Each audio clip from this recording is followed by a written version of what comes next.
नहमदुहु व नुसल्ली अला रसूलिहिल करीम अम्मा बाद फ़ाऊज़ु बिल्लाहि मिनश शैतानिर रजीम बिस्मिल्लाहिर रहमानिर रहीम अल्लाहुम्मा सल्ली अला मुहम्मद व अला आलि मुहम्मद। अल्हम्दुलिल्लाह, अल्लाह ताला की तौफीक और अल्लाह ताला के फजल और एहसान के साथ हम अरबाईन नबवी के सिलसिले में अगली क्लास में मौजूद हैं, हाजिर हैं। आज इंशाअल्लाह ताला बिइज़्निल्लाह हम हदीस नंबर 21, हदीस नंबर 21 को देखेंगे। बिस्मिल्लाहिर्रहमानिर्रहीम। अन अबी अमरिन वकीला अबी अमरता सुफियान इब्न अब्दुल्लाह। अबू अमर सुफियान बिन अब्दुल्लाह रदियल्लाहु ताला अन्हु कहते हैं, ये अबी अमर और या अबी अमरा, ठीक है, इस तरह भी कहा गया। क्या कहा उन्होंने? कौला, उन्होंने ये फरमाया, अन्नाहु कौल कुलतु या रसूलुल्लाह सल्लल्लाहु अलैहि वसल्लम। कुलतु, मैंने कहा, ए अल्लाह के रसूल सल्लल्लाहु अलैहि वसल्लम। कुल, कहिए, बताइए, ली, मुझे, फिल इस्लामी, इस्लाम के बारे में, कौलन, कोई बात, ऐसी बात, ला अस्सलु, ना मैं सवाल करूं, ना मैं पूछूं, अनहु, उसके बारे में, अहदन, किसी एक से, गैरा का, आपके अलावा। इस्लाम के बारे में मुझे कोई ऐसी बात बता दीजिए जिसके बारे में आपके सिवा किसी और से ना पूछूं। ये सही मुस्लिम की भी हदीस है 159। और इसके अलावा थोड़े से अल्फाज के साथ ये और भी जगहों पे आपको मिलती है। इसके साथ कुछ और हिस्सा भी इसका लगा है, तो जिसमें जबान के बारे में भी है, जबान का गैर जरूरी इस्तेमाल, जबान को पकड़ कर नबी अकरम सल्लल्लाहु अलैहि वसल्लम ने जो तफसील बयान की। लेकिन इस हदीस में जितना है बस हम उतना ही आपसे शेयर करेंगे। तो इसमें भी कुछ अल्फाज ऐसे हैं कि जैसे ना, आपके सिवा किसी और से ना पूछूं, किसी जगह पर है आपके बाद किसी और से ना पूछूं। कौला, फरमाया, नबी अकरम सल्लल्लाहु अलैहि वसल्लम ने फरमाया, कुल, कह दो, ठीक है, आमनतु, मैं ईमान लाया, बिल्लाही, ये ईमान बा के साथ है, यकीन वाला ईमान, तो अल्लाह पर, सुम्मा, फिर, सुमस्तकिम, फिर उस पर कायम रहो, इस्तकामत इख्तियार करो। तो असल मैसेज इसमें क्या है? कहो कि मैं अल्लाह पर ईमान लाया, फिर उस पर ठीक ठीक कायम रहो। दो बातें, अल्लाह पर ईमान और इस्तकामत। अल्लाह पर ईमान, अच्छा पहले तो मैं यहीं से देख लेती हूँ, साथ साथ मैं आपसे कुछ शेयर करती जाऊंगी इंशाल्लाह ताला। सहाबा, सहाबा किराम रिजवानुल्लाह अलैहिम अजमाइन मुफीद सवालात करने के बड़े हरीस थे, खसूसन ऐसे सवालात जिनमें इल्म और अमल पाया जाता है। सिर्फ इल्मी और जहनी लज्जत वाले सवालात से वो दूर रहा करते थे, क्योंकि जिस इल्म के नतीजे में कोई अमल ना हो वो इल्म बेकार है, बेफायदा है। हजरत अली रजी ताला अन्हु का इरशाद है, इल्म अमल को आवाज देता है, अगर वो पहुंचा तो ठीक, वरना इल्म रुखसत हो जाता है। बहुत खूबसूरत बात है, बहुत खूबसूरत बात है। अच्छा जी, अब दो बातें हैं, बस दो बातें हैं नबी अकरम सल्लल्लाहु अलैहि वसल्लम ने। अच्छा आप ये देखें, पूछने वाले के वालों के भी अंदाज बाज बड़े प्यारे होते हैं। बस मुझे ऐसी बात बताएं कि उसके बाद किसी और से पूछने की जरूरत ही ना रहे। तो दो बातें, और इसमें सारा इस्लाम आ जाता है, सारा दीन आ जाता है। अल्लाह पर ईमान, अब यहाँ पे लिखा सिर्फ अल्लाह पर ईमान है, लेकिन ईमान क्या है? हर वो बात, हर वो खबर जो नबी अकरम सल्लल्लाहु अलैहि वसल्लम ने अल्लाह ताला के इज़्ज़त से हम तक पहुंचाई है। मतलब कुरान मजीद भी है, हदीस भी है, सुन्नत भी है, ये गैब के जितने भी बातें हैं इन सब पर ईमान लाना है। और ईमान बा के साथ आया है, यकीन वाला ईमान। यकीन होगा तो अमल बदलेगा, ऐसा यकीन कि यूं लगे इंसान के अपनी आंखों से देख रहा है, तो फिर ईमान, फिर अमल बदलेगा। तो उन सब बातों पर ईमान लाना, ये नहीं किसी एक पर लाया, एक को छोड़ दिया, या पिक एंड चूज अपनी मर्जी की, नहीं। ईमान सब पर लाना है, बाद में हस्बे इस्तिताअत किसी पर अमल ज्यादा हो गया, कम हो गया, वो बात की बात है। तो और सही वाला ईमान, फिर ईमान के आगे तफसीलात हैं।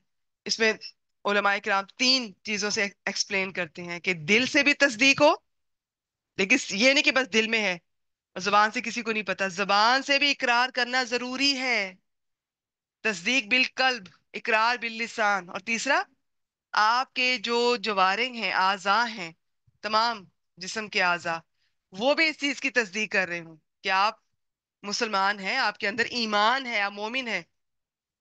وہ یہ نہیں کہ آپ دل میں کچھ اور زبان پہ کچھ اور پھر زبان پہ کچھ اور عمل میں کچھ اور نہیں. تینوں ایک ہونے چاہیے اور اللہ کے مطابق ہونے چاہیے, اللہ کے لیے ہونے چاہیے. تو یہ تینوں چیزیں ضروری ہیں. عمل بھی پتہ چلے. بس ایمان کو میں یہیں پہ چھوڑ رہی ہوں, چھوڑ نہیں رہی, میرا مطلب ہے کہ یہ ٹاپک بس یہیں پہ, یہ تو بہت لمبا ٹاپک ہے, انشاءاللہ تعالی میں آپ سے شیئر کرتی رہوں گی. یہ بڑی جامع اور نفع بخش وصیت ہے. ایمان باللہ اور استقامت دو ایسی چیزیں ہیں جس میں پورا اسلام شامل ہو جاتا ہے. اب استقامت کیا ہے؟ استقامت ہوتی ہے کہ کسی چیز پر جم جانا, جمے رہنا, ڈٹ جانا. اور اگر ہم اپنا جائزہ لیں, عام ڈیلی روٹین میں, اپنی زندگی میں, ہم میں سے زیادہ تر لوگ ایسے ہوتے ہیں, کوئی کام شروع کرتے ہیں نا, اسے اینڈ تک نہیں پہنچاتے. یقیناً اس میں اللہ کی مدد شامل ہوگی, لیکن انسان کا بھی رویہ اس میں میٹر کرتا ہے. بس کام شروع کر لیا اور اس کے بعد چھوڑ دیا. دنیا کا کوئی کچھ شروع کر دیا, پھر چھوڑ دیا. دین کا کچھ شروع کر دیا, پھر چھوڑ دیا. استقامت نہیں تھی. میں ابھی کچھ باتیں شیئر کروں گی کہ استقامت حاصل کرنے کے لیے جہاں دعا بہت میٹر کرتی ہے. نبی اکرم صلی اللہ علیہ وسلم یا مقلب القلوب ثبت قلبی علی دینک, اور بھی بہت سی دعائیں فرمایا کرتے تھے استقامت کے لیے. وہاں پر کچھ اور چیزیں بھی آپ سے میں ابھی شیئر کروں گی انشاءاللہ تعالی. تو پہلے اپنا انسان ضرور جائزہ لے کہ یہ ہماری بعض لوگوں میں یہ ہوتا ہے کہ بس شروع کر لیتے ہیں, مکمل نہیں کرتے. ہماری اس میں کمزوریاں ہوتی ہیں. تو خاص طور پہ دین کی بات اگر ہو رہی ہے تو صرف ایمان ہی کافی نہیں ہے, اس پر قائم رہنا ساری زندگی, بھٹکنا نہیں ہے ادھر ادھر. اور اس میں میں نے کہا نا, دعا تو اہم ہے ہی ہے. یہ اللہ کی دعا, اللہ سے دعا اور اللہ کی مدد کے بغیر ممکن نہیں ہے. لیکن اس میں انسان بھی بہت کوشش کر سکتا ہے, تو وہ ہم دیکھیں گے انشاءاللہ تعالی. تو استقامت دائیں بائیں مڑے بغیر راستے میں جتنے بھی آپ کو کوئی ایشوز آ رہے ہیں, پرابلمز آ رہی ہیں, ان سب سے بچ کر, وہ چاہے آپ کی فزیکل آ رہی ہیں, مینٹل آ رہی ہیں, مینٹلی کوئی ایشوز ہیں, آپ پریشان ہو رہی ہیں, اپسٹ ہو رہی ہیں, یا کوئی فیملی کی طرف سے آ رہی ہیں, یا کوئی دنیا کی طرف سے آ رہی ہیں, ظاہری ہیں, کچھ چھپی ہوئی ہیں جو بس آپ کو محسوس ہو رہی, کچھ بھی کسی قسم کے بھی کوئی ایشوز ہیں نا, ان کو نوٹس, ان کو یعنی کہ اتنا اہمیت دیے بغیر انسان اپنے مقصد پہ فوکس کرے. ایک بات. اور دوسرا, جو ایمان آپ جن چیزوں پہ لائی ہیں, آپ اللہ تعالیٰ پہ ایمان لائی ہیں, آپ کو اللہ تعالیٰ کے احکامات کا پتہ چل گیا ہے. اب حالات کچھ بھی ہوں, آزمائش تو ہوگی. کبھی آپ اولاد سے آزمائے جائیں گے, کبھی ہسبینڈ سے, کبھی گھر والوں سے, کبھی صحت سے, کبھی جسمانی صحت سے, کبھی ذہنی صحت سے, کبھی فائنینشلی آزمائے جائیں گے. آزمائش تو ہوتی رہے گی, لیکن آپ نے ان سب حالات میں اب دین سے نہیں ہٹنا. ایمان کی حدیث جبریل کی آپ کو یاد ہونی چاہیے, وہ ساری ڈیفینیشن جو ہم نے پڑھی تھی, انشاءاللہ تعالیٰ دوبارہ بھی پڑھیں گے, بار بار پڑھیں گے انشاءاللہ تعالیٰ. تو وہ جو ایمان مطلوب ہے نا, اس میں جو چیزیں آتی ہیں, وہ سب ان سے ہٹنا نہیں ہے. حالات کچھ بھی ہو جائے, ہمارے پاس یہ جواز نہ ہو, آج میں یہ ہے تو میں آج یہ نہیں کر سکتی, آج ہلکا سا سر میں درد ہے تو آج میں نماز نہیں پڑھ رہی. تو اس میں آپ کو اسلام کے جو فرائض ہیں, جو احکامات ہیں, ان کے آپ نے جو ایمان, آپ مومن ہے نا, مسلمان ہے, آپ 24 گھنٹے رہنا ہے. یہ نہیں کہ کوئی ایشو ہوا تو بس آپ کو جواز مل گیا, چلو جی اب میں یہ نہیں کر رہی, میں وہ نہیں کر رہی, چاہے وہ اللہ تعالیٰ کے آپ حقوق میں کمی کر رہی ہیں, چاہے بندوں کے حقوق میں کر رہی ہیں. یہ چیز ہے. اب اس میں کچھ پوائنٹس آپ سے میں شیئر کرتی ہوں. مین پوائنٹ میں نے آپ کو بتا دیا. اب اس میں یہ ہے کہ استقامت کیسے انسان اختیار کر سکتا ہے. سب سے پہلے تو راستہ فکسڈ ہو, آپ کو پتا ہو کہ راستہ کیا ہے. تو راستہ قرآن اور سنت کا راستہ ہے. تو صراط مستقیم یہی ہے. تو صراط مستقیم کا جب آپ کو پتا ہوگا, علم ہوگا, اس سے جڑی رہیں, تو انشاءاللہ تعالیٰ پھر آپ کو آہستہ آہستہ یقین بڑھتا جائے گا, تو آپ کا عمل بھی اس حساب سے بڑھتا جائے گا, بدلتا جائے گا. پھر یہ چھوٹے چھوٹے مسئلے اور لوگ بیچ میں آ کے آپ کو کوئی پریشان نہیں کریں گے. آپ استقامت سے اپنے دین پہ قائم رہیں گی. اس کے بعد استقامت میں جماعت کا ساتھ, یہ بہت امپورٹنٹ ہے. اکیلے نہ رہیے. اکیلے, میں اپنا بھی بتا رہی, میں نے بڑی دفعہ بہت لوگوں کی تفاسیر زندگی میں شروع کی تھی. اس طرح نہیں بات بنتی ہے. یا تو پراپر کوئی کورس بھی کیجیے, اور پھر کسی جماعت سے جڑ کے رہیے. کیونکہ وہ جب سب چلتے ہیں تو اس میں کوئی ایک دو کمزور لوگ بھی ہوتے ہیں نا, تو وہ بھی ان کے ساتھ پھر وہ ہمت پکڑ لیتے ہیں. اور پھر جماعت میں آپ کسی ایک کا پتہ کریں گے تو آپ کو پتہ چلے گا کہ وہ کینسر کے ساتھ آ کے کلاس اٹینڈ کریے, تو مجھے کیا مسئلہ ہے کہ میں سر درد کے ساتھ کلاس چھوڑ رہی ہوں, نماز چھوڑ رہی ہوں. اللہ کے احکام کو ذرا سا مسئلہ ہوا, میں نے پسے پش ڈال دیا. तो जमात, अच्छे लोगों की जो सोहबत है, नेक लोगों की सोहबत, बुरे लोगों की सोहबत से अवॉइड कीजिए, अच्छे लोगों की सोहबत अपनाइए। और चाहे फिजिकल क्लासेस हैं चाहे ऑनलाइन क्लासेस हैं, जुड़े रहें, अकेले ना हो। फिर फराइज की अदायगी, इसमें अल्लाह ताला की तमाम इबादत और फराइज, चाहे अल्लाह ताला ने अपने मुतल्लिक कहा है चाहे बंदों के मुतल्लिक, उनको अदा करती रहें। इल्म भी हासिल करती रहें, अमल भी करती रहें, चाहे थोड़ा हो रहा है कोई बात नहीं, करती रहें करती रहें। नमाज चाहे आपकी इतनी बुरी हालत है आपको, या फिजिकली उठना मुश्किल है, कोई बात नहीं, बैठ के पढ़ लें, लेट के पढ़ लें, या ज़हनी तौर पे इतनी परेशान है, नहीं पता चल रहा, कंसंट्रेट नहीं कर पा रही, कोई बात नहीं है, वुजू करके बस खड़ी हो जाए, अल्लाह कबूल करेगा इंशाल्लाह ताला। हर नमाज, हर एक दफ जैसी नहीं होगी। आज मुश्किल है, चंद दिन रहेगी, हालात बदल जाते हैं, वक्त तो एक जैसा रहता ही नहीं है, वक्त तो पूरा हफ्ता एक जैसा नहीं रहता है, वक्त तो मेरी बेटी 24 घंटे एक जैसा नहीं रहता, सुबह कुछ और होता है, दोपहर को हम कुछ और सोच रहे होते हैं, शाम को हमारे साथ कुछ और होता है। तो वो तो हर वक्त बदलता रहता है। आज अगर आप किसी छोटी छोटी वजह से आप इस्लाम को, अपने दीन से हट जाएंगी, उसको फॉलो नहीं करेंगी, तो फिर तो आप बहुत आसानी से इस जमात से पीछे हट जाएंगी। फिर दुआ, बहुत सारी दुआएं इसमें शामिल है। रब्बाना ला तुजिग कुलूबना बाद इज हदैताना। तो अल्लाह ताला से ये कुरान मजीद की मैंने आयत पढ़ी है, और इसको भी इंशाल्लाह ताला ये हमने आपसे शायद अभी शेयर करनी है कुरानी दुआओं में, 40 कुरानी दुआओं में जो रब्बाना से शुरू होती है। तो ये शायद हो चुकी है, इतना मुझे इस वक्त याद नहीं। तो इसके अलावा ये नबी अकरम सल्लल्लाहु अलैहि वसल्लम भी इस दुआ फरमाते थे, इससे पहले वो बहुत दुआ जो फरमाते थे मैंने आपसे शेयर किया, मुकल्लिबल कुलूब सब्बित कल्बी अला दीनिक। इनको याद कीजिए, या नहीं याद कोई बात नहीं, अपनी जुबान में या अल्लाह इस्तिकामत दे। किसी दीन से जुड़ी हैं, क्लास से जुड़ी हैं, कोर्स स्टार्ट किया है, रो रो के दुआ कीजिएगा जब शुरू करने लगे, और हर रोज या अल्लाह इस्तिकामत दे। आपको मौत कबूल हो, आपको वापस जाना कबूल ना हो, ठीक है। तो इस्तिकामत की दुआ। फिर दुनिया की जो मोहब्बत है गैर जरूरी, और जो आपके नफ्स, कभी ये खाना है कभी वो पहनना है, देखिए एक हद तक तो ठीक है, लेकिन हमें भी पता चल जाता है, सबको पता होता है कि यहाँ अब थोड़ा सा ना ये हम गैर जरूरी हो रहा है। बाज ऐसे ही बस, अब ये करते हैं, अब वो करते हैं, वहां जाते हैं, अब ये पहनना है, अब वो खाना है, और भी बहुत सारी ख्वाहिशात इसमें। जो भी नफ्स आपको जिस चीज के लिए कहता है ना, तो एक हद तक उतना एक्सेप्ट करें, उतना ही खाएं, उतना उस पहने। मैंने कहा ना कि दीन आपको मना नहीं करता, अच्छा खाएं अच्छा पहने, देखिए गैर जरूरी बार बार, पहले इतना कुछ अल्लाह ने आपको दिया हुआ, अलमारियां भरी हुई हैं और खरीदे जा रही हैं, पेट पहले भरा हुआ है और आप खाए जा रही हैं, तो आपकी अपनी सेहत खराब होगी ना। और इन चीजों से फिर इंसान का वक्त भी जाया होता है, ईमान में आपकी कमजोरी पैदा होती है। तो दुनिया की जो रगबत है ना, कम कीजिए। इसके लिए आपको, जैसे आप रोजे रखा कीजिए रमजान के अलावा भी, आपको बहुत फायदा होगा इंशाल्लाह ताला। आप तहज्जुद के लिए उठा कीजिए, उस वक्त आप उठते हैं ना, तो नींद चाहे जितना भी जल्दी उठ जाए, उस वक्त जब आप उठते हैं फजर से पहले, अगर आप उठ जाते हैं तहज्जुद के लिए, तो आप एक थोड़ी सी आपकी जिस्म में एक कमजोरी सी नकाहत, मैं आपको बता रही हूँ कि वो महसूस होगी। उसका फायदा क्या होता है कि आप एक ऐसी एनर्जी, जो स्पिरिचुअली बहुत एनर्जेटिक फील करेंगे, लेकिन जिस्मानी तौर पे आपकी ये एनर्जी नहीं होगी कि किसी की बात को बुरा मनाएं, लड़ें।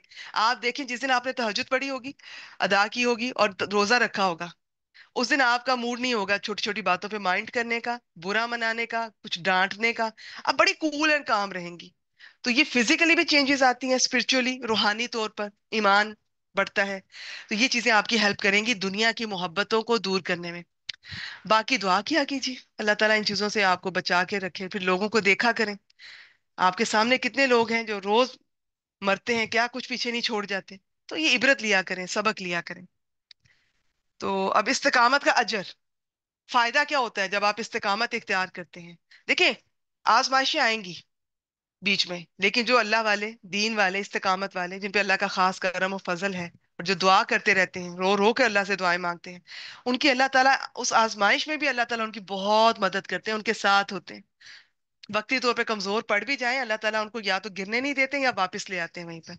लेकिन इसके लिए उन्होंने बहुत एफर्ट की होती है, दुआएं की होती हैं, और उन्होंने स्ट्रगल की होती है, और अल्लाह ने देखा होता है उनकी तड़प तलब कोशिश मेहनत, इसलिए अल्लाह ताला उनको आजमाते भी हैं और उसमें मदद भी करते हैं।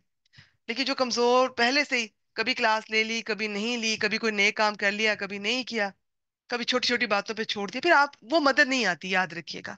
तो इस्तिकामत से क्या होता है, इंसान का अल्लाह ताला पे ईमान बढ़ता है, क्योंकि ईमान में ही इस्तिकामत हम जब कर रहे हैं, तो ईमान वाले सारी चीजों पे जब दीन पर आप अमल करेंगे और उस पर अल्लाह से दुआ और मेहनत के साथ आप कायम रह रही हैं, आजमाइशें आ भी नहीं है लेकिन आप हट नहीं रहे, चाहे थोड़ा थोड़ा लगे हुए हैं। वो कहते हैं ना, गिर गए फिर भी लगे हुए हैं।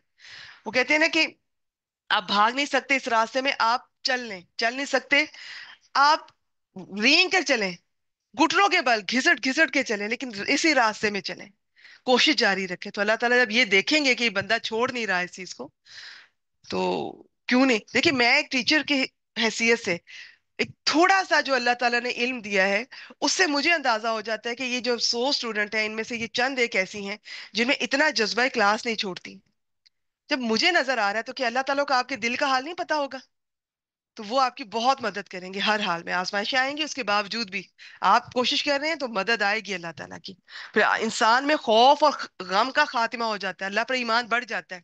एक आजमाइश आई, वो दीन पे कायम रहा, कोशिश से दुआ से अल्लाह ने मदद की, निकल आया। फिर दूसरी आई, अब उसको पता है कि अल्लाह की तरफ से आजमाइश भी आ रही है, लेकिन मैंने दीन पे जमे रहना है और इसमें मदद अल्लाह ताला करेंगे। कोशिश इंसान करेगा तो वो ऐसा ऐसा उसको इन आजमाइशों से वो डरता ही नहीं है। ये दुनिया की ये कोई भी चीज उसको ना डरा सकती है, ना कोई चीज उसको परेशान करती है, ना कोई माजी डरा उसको परेशान करता है, ना मुस्तकबिल डराता है। तो ये इस्तिकामत का ये फायदा होता है। फिर हमें पता चलता है कि फरिश्तों की तायीद हासिल होती है। फिर मौत के वक्त भी इंसान को अल्लाह ताला की खास मदद नसीब होती है। फिर कब्र में भी इस्तिकामत, जो दीन पे कायम रहा सारी जिंदगी, उसकी मरते वक्त भी कब्र में भी अल्लाह ताला की तरफ से मदद होती है। फिर जन्नत की खुशखबरी है। ये थी आज की इस प्यारी सी हदीस मुबारक। मैं इसका एक पेज देखूं, उसमें आगे कुछ मिस तो नहीं किया हमने? ये देख लेते हैं। इस्तिकामत के हसूल के लिए इन ये क्या असबाब बता रहे हैं। ये कह रहे हैं कि खलवत और जलवत, हर हाल में अल्लाह ताला को याद रखें और उसकी निगरानी का यकीन दिल में बिठाएं। इससे इस्तिकामत मिलेगी। आप अकेले हैं चाहे लोगों में हैं, बस आपको अल्लाह ताला याद हो। आपको ये हो कि अल्लाह मुझे देख रहा है, मैंने जो कहना है, मैंने जो करना है, अल्लाह के लिए करना है। नफ्स की कोताही पर उसका मुहासबा करें। नफ्स की जरा ना कंट्रोल करना चाहिए।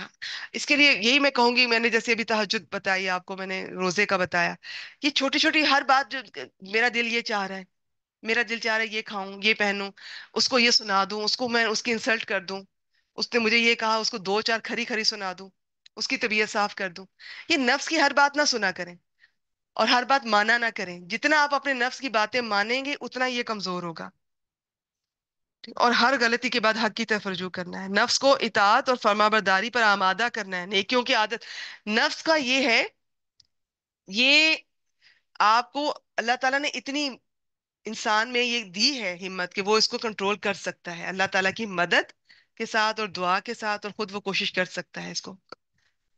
तो याद रहे कि जिसे ईमान और इस्तिकामत नसीब होगी, उसे दुनिया और आखिरत की हर सादत हासिल होगी। ये थी आज की हदीस मुबारक। इसके साथ ही आज की क्लास का टाइम हो गया है, यहीं पे मैं रिकॉर्डिंग स्टॉप करती हूँ।